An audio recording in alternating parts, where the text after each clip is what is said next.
What was supposed to be one of Washington's most glamorous political nights turned into pure chaos in seconds. Inside a ballroom packed with more than 2,000 journalists, politicians, cabinet officials, and President Donald Trump himself, the sound of gunfire suddenly shattered the room.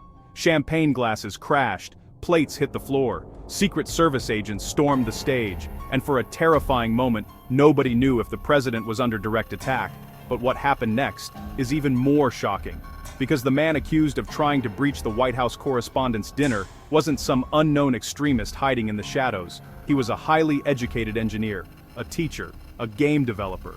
And according to investigators, he may have come to Washington with one goal: to target Trump administration officials.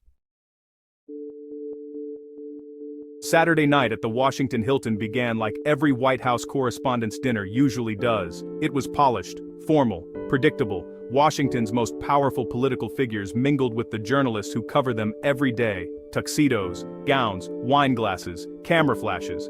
It was one of those strange traditions where politicians and reporters sit in the same room pretending the tension between them doesn't exist. This year, that tension was already unusually high.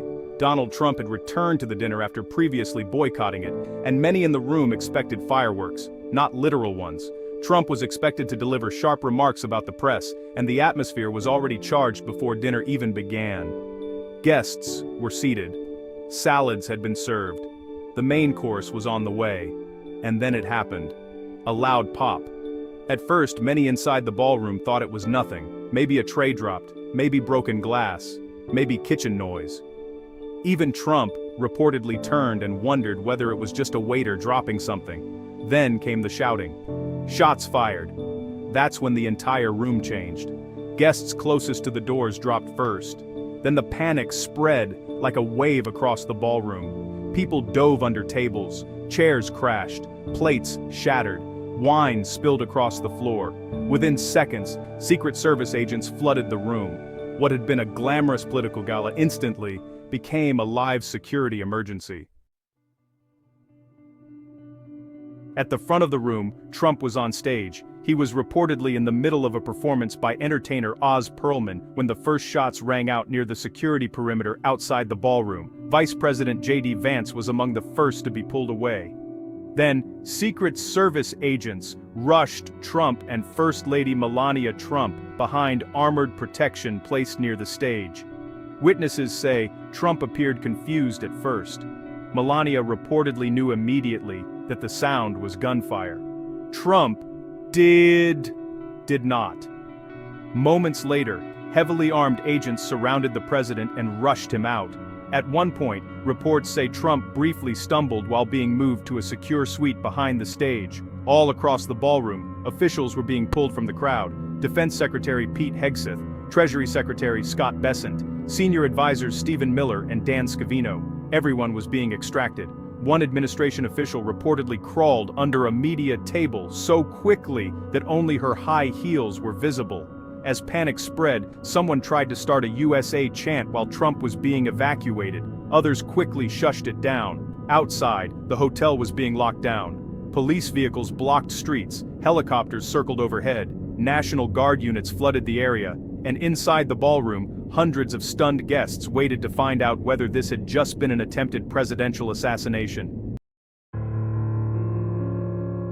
The suspect was identified as 31-year-old Cole Thomas Allen of Torrance, California, and this is where the story takes a disturbing turn, because Allen did not fit the profile many would expect. According to investigators, Allen was highly educated. He held a mechanical engineering degree from Caltech. He later earned a master's degree in computer science. He worked as a tutor. He taught students. He was reportedly so well regarded that he had even received a Teacher of the Month award. He also developed video games independently and had released at least one game online. To people who knew him casually, Allen did not appear outwardly dangerous. One of his former students described him as smart, quirky, and deeply intelligent.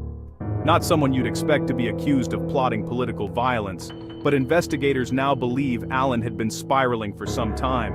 Authorities say he legally purchased multiple firearms, including a handgun and a shotgun. His sister reportedly told investigators he had a history of radical statements and often talked about needing to do something to fix the world. According to officials, Allen had also been involved in activist circles and had attended anti-establishment protests. And then came the most alarming discovery.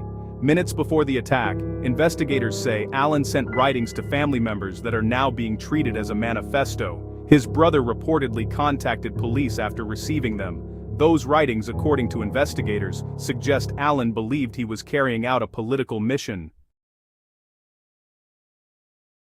Authorities say the writings were long, erratic, and deeply disturbing. More than 1,000 words, part apology, part grievance, part farewell.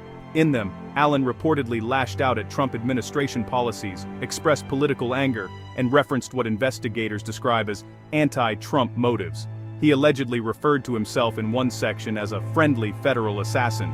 Investigators also say he mocked security at the Washington Hilton and appeared surprised by how easily he was able to enter armed.